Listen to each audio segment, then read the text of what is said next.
Assalamualaikum warahmatullahi wabarakatuh.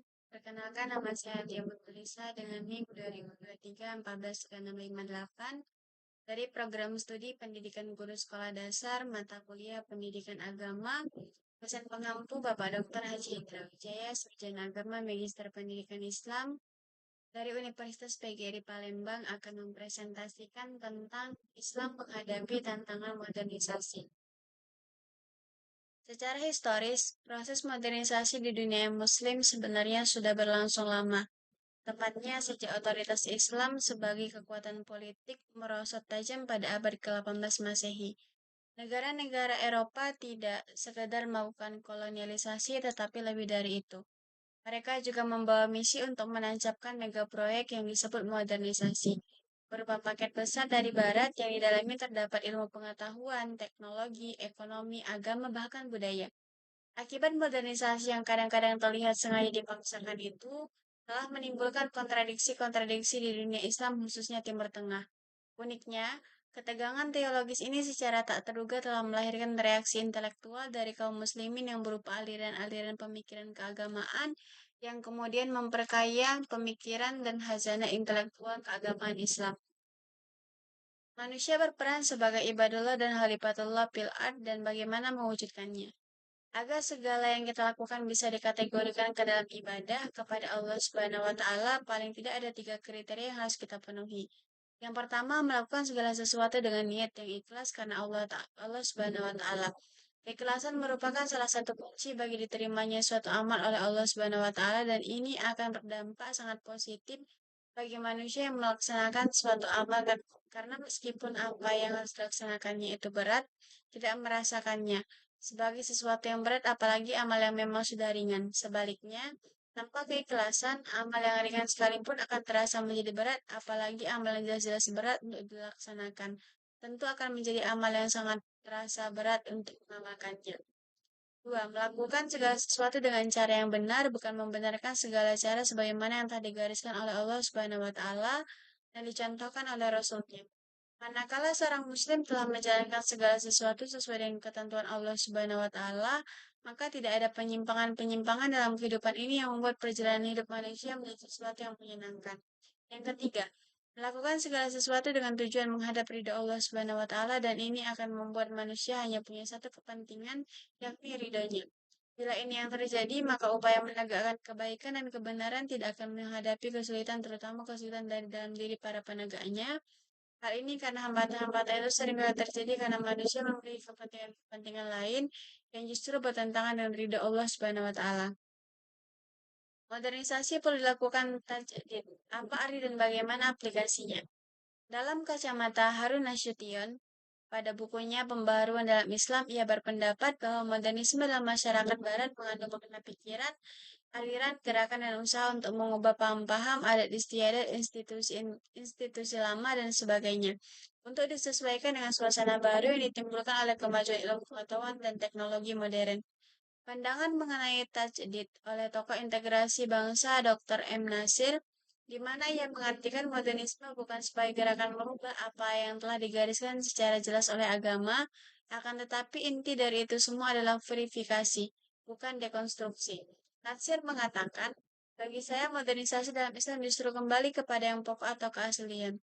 Jadi modern yang saya maksud adalah kembali kepada esensialitas Islam, tegasnya.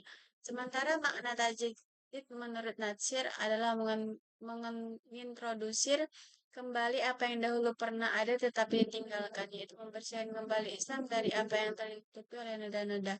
Untuk lebih memahami makna modernitas yang benar, M. Natsir merekomendasikan untuk membaca karya-karya ulama besar semisal Ibnu Taimiyah, Ibnu Rusdi, dan lain-lain.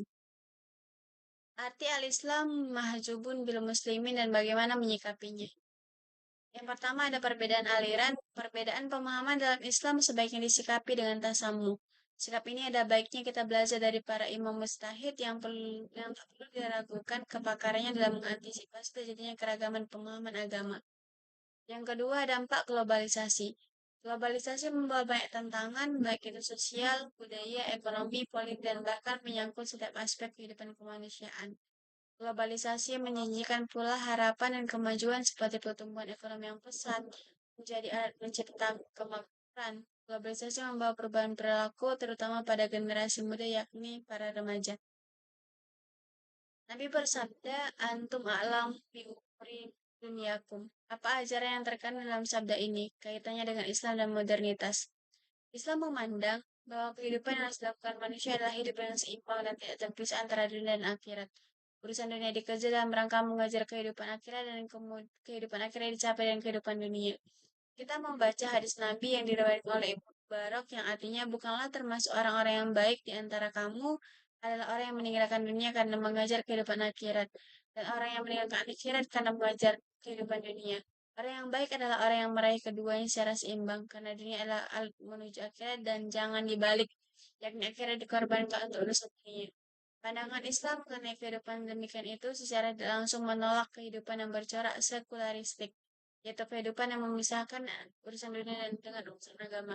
Agama harus terlibat dalam urusan dunia. Bagaimana Islam menangkap kemajuan zaman?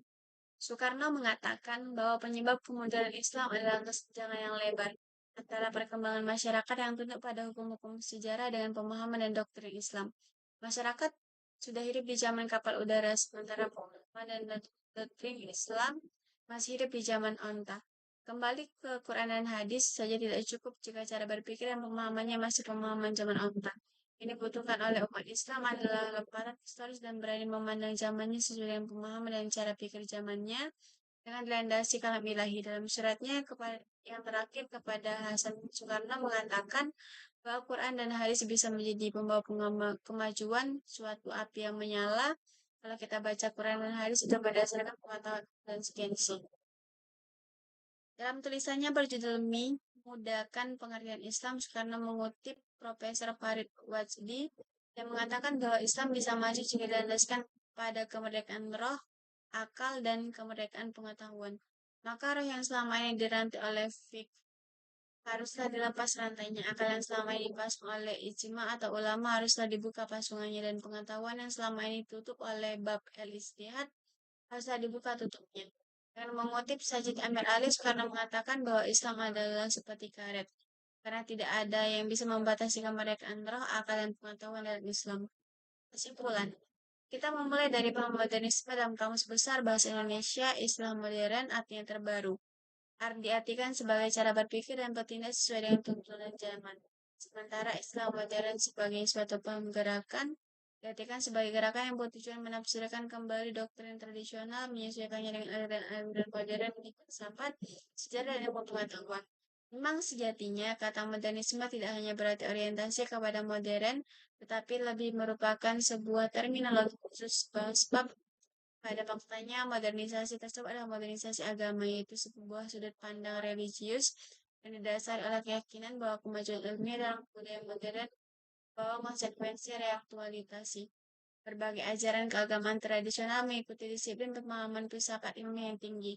Dengan kata lain, modernisme adalah sebuah gerakan yang bergerak secara aktif untuk melumpuhkan prinsip-prinsip keagamaan agar tunduk kepada nilai-nilai kemodernan Barat. Baiklah, mungkin itu saja penjelasan dari saya. Akhir kata saya ucapkan wabillahi taufiq wal hidayah. Wassalamualaikum warahmatullahi wabarakatuh.